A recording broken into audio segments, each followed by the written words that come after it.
Hello and welcome to the show. We are here at the Bajarama circuit going to be driving 3 more vehicles till destruction.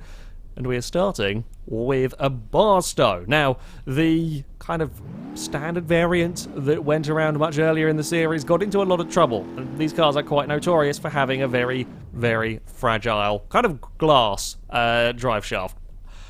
And that is a big problem around this course. Now, this variant that we have got is called the Desert Stormer, is much more off-road orientated, much more ride height, much better suspension for dealing with bumps and jumps, and hopefully might give the car a chance of protecting the drive shaft. Now, there are disadvantages with these off-road variants, believe it or not. The wheels do tend to be a lot more exposed, and on the landing of some of these big jumps, you can snap wheels off. It's got sort of the off-road Moonhawk into trouble in some of the rally cars as well. This is also a very, very quick car. We've got a supercharged V8, although I got a lot of oversteer there and couldn't actually use the power.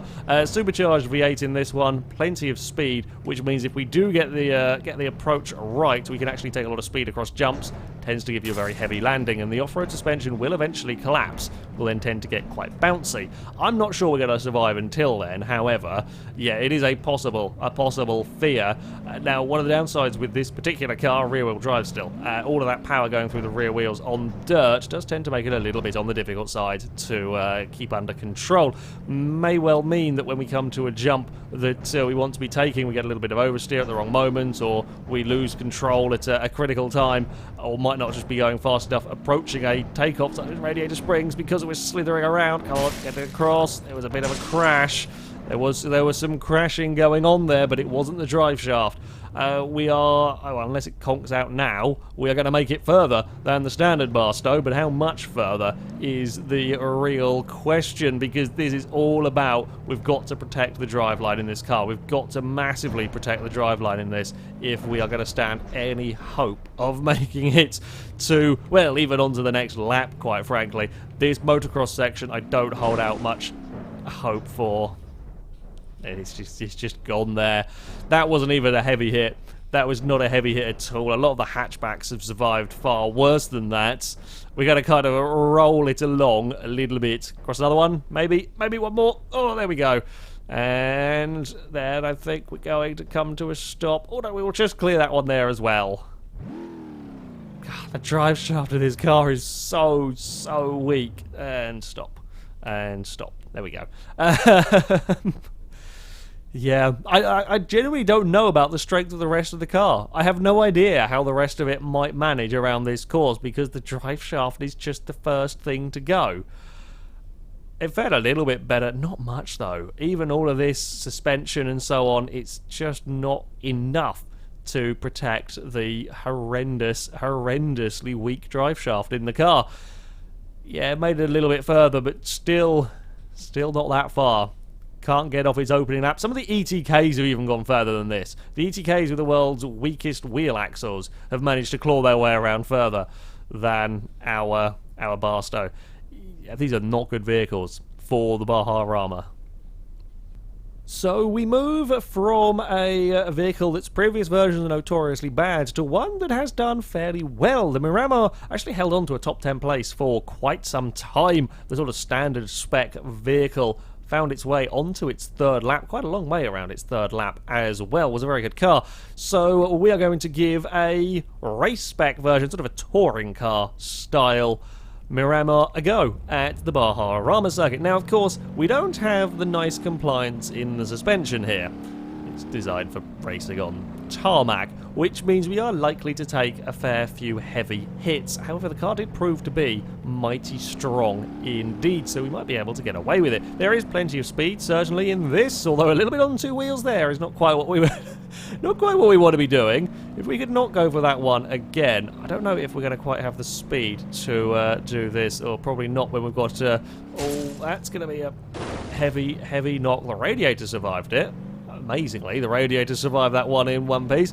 We got a little bit of kind of a correction having to go on as we approach that jump. Probably would have been better leaving it in second than trying to get to third as well there. Either way, we've made it across. I mean, that goes to show just how strong this car is. That was a pretty nasty knock on the front there. We're fine. Radiator's still in one piece. Wheel axles are still in one piece. Car's driving in a straight line. with race suspension on this, it is going to be stronger, so it probably will take a few more hits to kill it. But, of course, when it does start braking, we're much lower to the ground to start with. It doesn't take much for a collapsed race suspension to start really causing some issues. Come on, make it across radiator springs. There we go. Oh, and as I say that, we've got... what have we got? There are some handling quirks. Have we broken the rear? No, we might have even twisted the whole chassis on that one. It's kind of wanting to be a tricycle through most of it. We're pulling a little bit to the left. That's kind of the least of my concerns at the moment. Oh, that's a nasty roll. That's a nasty roll. I thought that was going to snap a front wheel off. I got it. I kind of realised what was happening and frantically tried to get away from steering so that we didn't snap a front wheel. We have recovered it though. We are going to be able to keep going. Amazingly, the radiator is still in one piece. The damage to the door there might have been me trying to recover the car and grabbing a slightly wrong node there. This is not going to be much fun for the touring car here. This is kind of a chassis killer, really, down here. Radiator springs, of course, notorious for, well, making radiators leak. This will bend up chassis and, well, will certainly break radiators if they've not already gone. With the way that you hit kind of the crest of the jumps, it is a real test for the strength of a vehicle's chassis. Now, will we be fast enough to do this? Possibly. Oh, nearly. That's going to have killed Eddie. Oh, that's a... No, dear. That's an unusual one. In fact, for the drive shaft to have gone there. God damn, we had the speed as well. It was going so gloriously well, but then we just kind of clipped the front of the crest of a jump as we came down. It lost some of our momentum, and that meant the next time we tried to go for a triple, we couldn't clear it as far. Not ever seen a drive shaft killed on them before. That's a new one. That's a very new one to me, in fact. Especially, I've seen radiator killed many a time down here, but not the drive shaft gone. That is unfortunate for the Miramar touring car there, but yeah, the shock of the jump a little bit too much for the drive shaft to deal with. Well, turns out that these cars aren't lasting very long today. So it is on to our final vehicle of the day. Hopefully, this Stubby T series can get off the first lap. It's certainly not a normal miniaturized truck. We've got the engine at the back, and it's got a lot of power. A lot of power. Enough for the truck to be doing some wheelies, some quite spectacular wheelies as well. So, yeah, we've got plenty of speed in this one, and potentially having the engine at the back, good placement as far as survival goes. You see, a lot of the damage done to these vehicles is going to be down the front. You hit the landing of the jumps mostly with the front of the truck or whatever car, van, etc. you're driving, and, well, there's nothing there. Well, aside from wheels that do the steering. We could do with not snapping them, however. Yeah, the likes of the radiator and so on are in a different place. The drive shaft doesn't have to run from the front all the way along the bottom to the rear wheels. Oh, there is so much speed in the drag variant of this that we should be able to clear the jumps quite nicely. We don't have much in the way of steering, and that could be a concern. As I said, you know, the only thing really to break at the front of any significance is what went on there. Truck? That did a peculiar little dance. I've now got to be quite careful in terms of writing it. I don't want to break anything. That was horrendously violent. We were just bouncing from side to side there. Yeah, we've got a lot of understeer. Huge amounts of understeer in this truck, not helped by the fact that when you go on power, it wants to lift the front of the truck up, and that doesn't make that. It just doesn't turn at all if you're on power of any sort. So we've got to be wary of that. And if we do break the front wheels, then we will probably fail very quickly. With the front wheels gone, we're going to have huge steering problems. Come on, clear radiator springs, please. Oh, that's a... Ouch, that's a violent landing on the... The wheelie bar actually saved us massively there, because as we were going across the jump, we were going to have a really, really bad accident, but the wheelie bar caught us. Now, I could do with losing my bonnet. right about now. The bonnet is precariously positioned at best here. Oh, easy does it across here. Well, easy does it kind of across here. Ugh. It's fine. It's fine. I am actually going to... I don't even know how that's holding on there at the front. We're going to get rid of that. Is this little bit here? Come on. Come on. How are you wedged on there? I've got to be very, very wary of pulling something important off the truck, breaking or puncturing a tyre and so on while I'm doing this. Would not be good. I don't want to get rid of this that's got caught. Come on. Get rid of that. There we go. Right. That's out of the way, kind of. Well, it's sort of on the racing line, but bugger it. I say racing line. It's on the track. Whether this truck goes where I want it to or not is kind of a big question. Oh god, the whole cab is now starting to fall off.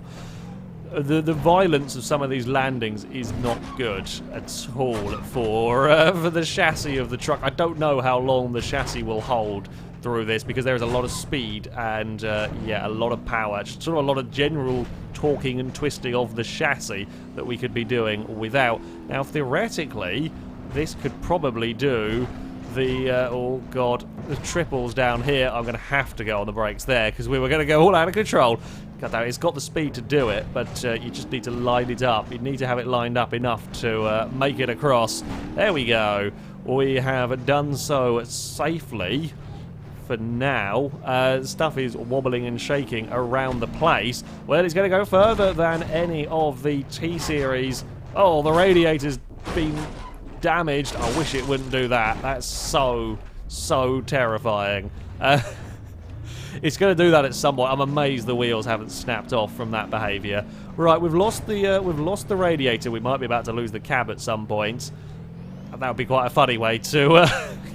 Quite a funny thing to have fall off, but yeah, for now we are still just about drivable, even if the understeer is crippling. We've got the furthest of any of the T-Series variants that have gone around. Not the furthest heavyweight, though. The 8x8 utility truck made it the furthest. That was on its second lap down the motocross jumps. That went out from eating its own cab and just ensnared all of the drivelines to the point that you can't pull bits free. That I don't think is going to happen to this truck, mainly because a lot of the front end has already fallen off. We could, though, see the cab cause some issues, potentially, although I don't know. I don't know. I really think we're going to run out of steering soon, because this is handling worse and worse already, and it's not even particularly like the front's been, well, I say being broken. Oh, we've got a fuel tank ruptured. The engine is not looking secure at all in its mountings. I think the engine's starting to bounce its way free. Could the engine fall out of the truck? I mean, that would be a new failure. That would be an impressive failure, I'll be honest. If we could have the entire engine falling out of the truck. No, don't do that. Oh, that's not good for survivability. I say that. I say that, and nothing bad happened. Oh, that's not good for the drive shaft doing that one. Come on, truck. I need all your speed now to clear radiator springs. Thank you for all of the speed there. Don't shimmy around too much. God dear, this is a sight to behold. That much is for sure. I'm having so much steering trouble now. Oh, we're only just making that hairpin. I mean, that's where our current record breaker, the Daytona Caldera, went out, was through steering damage at that hairpin. I could quite easily see this. Oh no, we're going to twist, we're going to roll, aren't we? Yeah. Oh, that's seriously violent there. The entire radiator has actually now come off the truck. Gotta be careful. I say gotta be careful with that. It's a very difficult thing to deal with, in fact, with the way that this thing lands. Is if you don't land it dead straight, it just starts pinging itself about. That's not great for dealing with. Yeah, the entire radiator has now come off at the back. So yeah, that's a thing. I don't think we've ever lost a radiator. Like we've broken it. I don't think we've ever had one fall off fully from a vehicle. Yeah, I don't know how long it's going to take for this to overheat. Quite how it's going to overheat. Oh, that's so painful. I'm just waiting for it to do that and just snap all the axle. Just all of it gone. Okay, here we go, truck. We can do this. Third gear doesn't quite work for it. Fourth gear might actually have jumped me too far. Oh, there we go. Look at that. We're in a truck and we managed to do it just through the sheer speed of things. Fourth gear is nice. I like fourth gear. Fourth gear, we'll just leave it in fourth. That seems to be the way to go, although we are going to have to slam on the brakes because we can't take any speed around here. Does fourth get us going out there? There's the torque to get it going from fourth, even with the giant turbo going on there. Come on, make it around this corner. Well, possibly make it around the corner. We're on to our third lap. This is the furthest of the kind of heavyweights. I guess it's a smaller heavyweight, this one. Temperature-wise, it's not really rising either at the moment. Could we have the Stubby T-Series potentially go on a fourth lap? Maybe even beat the Caldera? I mean, it's asking a lot. It's asking a lot, let's face it, and I've completely cocked up that corner. This isn't going to go well. Come on, truck. Use that speed. Oh, okay, no, we're fine. We got away with it. We landed a little bit on the awkward side, but nothing too terrible. Don't know how long I don't know how long the steering can hold on for, and how many more of those the axles are going to take in here. It's looking decidedly twisted in general, the chassis now. The engine might fall out at any moment. The cab might fall off at any moment. I want to see the cab fall off. I really want to see the cab fall off. Like, I want the cab to fall off and then the engine to fall out, and that be the way that this truck goes out. I think that would just be the best possible outcome for it. I don't think it is going to happen, but it would be glorious if we could see that. Oh, in fact, now I'm getting a little bit braver with this. We're getting even further in terms of jumps across some of these areas. It's just got so much speed available, but we've got to be careful not to get carried away with the so much speed available. Come on! Turn, hairpin. Oh, that is so dodgy. That is so dodgy. I'm amazed that the wheels and everything are holding up, because all this is going to take is a slightly bent front wheel, and that will be us out, I think. I don't think we could survive. While a lot of cars have survived with horrendously broken steering, to the point where some of them were crabbing at all sorts of terrible angles, this won't get away with it because we just don't have the steering lock from perfect condition to get away with it, let alone from this condition. Oh god, twist and bounce, and somehow still we carry on. That's a big knock on the front. Right, here we go. We're going to go for the triple. The engine's got issues. The engine's got piston ring damage. Come on. Oh, no, it's not going to be the triple. We've smashed the cab up completely. Oh. It's not a happy-looking truck anymore. That much is for sure. Yeah, the engine is now starting to take some damage. The steering is starting to have issues as well, more issues than it did before. The chassis is bent. The steering might have gone there. Oh, come on, make this corner. It's not going to do it. The steering's gone. I can't bring it around there, and I can't do anything because that's my full lock. Ah, oh, damn it and blast and everything. I can't bring it across anymore. It's yeah, my full steering to the right is basically straight. Twisted steering rack again has got the the cab. It's brilliantly broken right there. Couldn't quite make it on its fourth lap. The engine certainly wasn't long for this world. Piston rings had gone. I think we might have just lost power at the most important moment coming down that section. Just as we need full steam ahead to get it right with the truck was when we didn't get it any, and or we certainly didn't help it.